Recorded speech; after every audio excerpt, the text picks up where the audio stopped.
یہ سن کر وہ پھر سے رونے لگی۔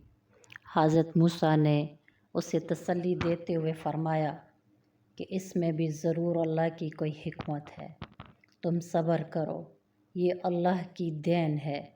موسیٰ نے اس عورت کو تسلی دی اور وہاں سے واپس آ گئے۔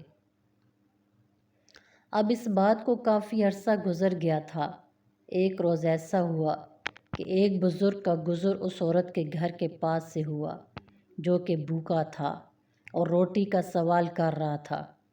جب اس عورت کے کان میں اس بزرگ کی آواز پہنچی تو اس نے اس بزرگ کو رکنے کا کہا۔ بزرگ رک گیا۔ عورت نے بزرگ کو روٹی کھلائی، جس کے بدلے میں اس بزرگ نے عورت کو اولاد عطا ہونے کی دعا دی۔ اللہ کا کرنا ایسا ہوا کہ اس بزرگ کی دعا قبول ہو گئی اور اللہ تعالیٰ نے اس عورت کو اولاد کی نعمت سے نواز دیا۔ وہ بزرگ اس بستی سے الگ ایک جگہ پر رہا کرتے تھے۔ جب یہ خبر حضرت موسیٰ نے سنی تو حیران رہ گئے۔ جب اللہ نے خود مجھے اس عورت کی تقدیر کا فیصلہ سنا دیا تھا کہ اس کے نصیب میں اولاد نہیں ہے تو یہ کیسے ہو سکتا ہے؟ حضرت موسیٰ ایک مرتبہ کوہ طور پر اللہ تعالیٰ سے ہم کلامی میں مصروف تھے کہ اللہ سے اس عورت کے متعلق سوال کر دیا کہ یا اللہ، جب اس دن میں نے پوچھا کہ آپ اس عورت کو اولاد عطا کریں گے تو آپ نے مجھ سے فرمایا کہ نہیں، یہ اس کے مقدر میں نہیں ہے، تو یا اللہ اب یہ سب کیسے ممکن ہو گیا؟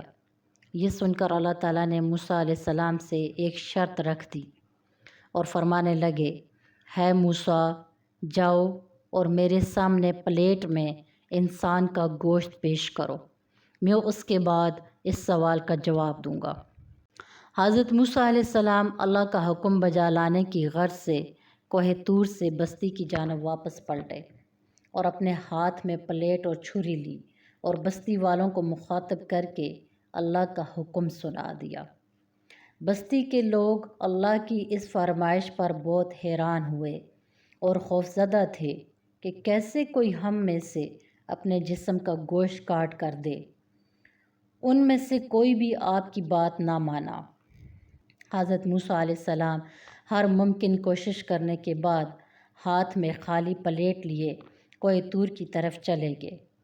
اب بھی آپ بستی سے باہر نکل کر کچھ ہی دور چلے تھے کہ ایک طرف بوڑھے بزرگ کو بیٹھا ہوا پایا، جسے نہ گرمی کا ہوش نہ سردی کا، بس آنکھیں بند کیے اس کی زبان پر ایک ہی کلمہ تھا، اللہ اللہ اللہ۔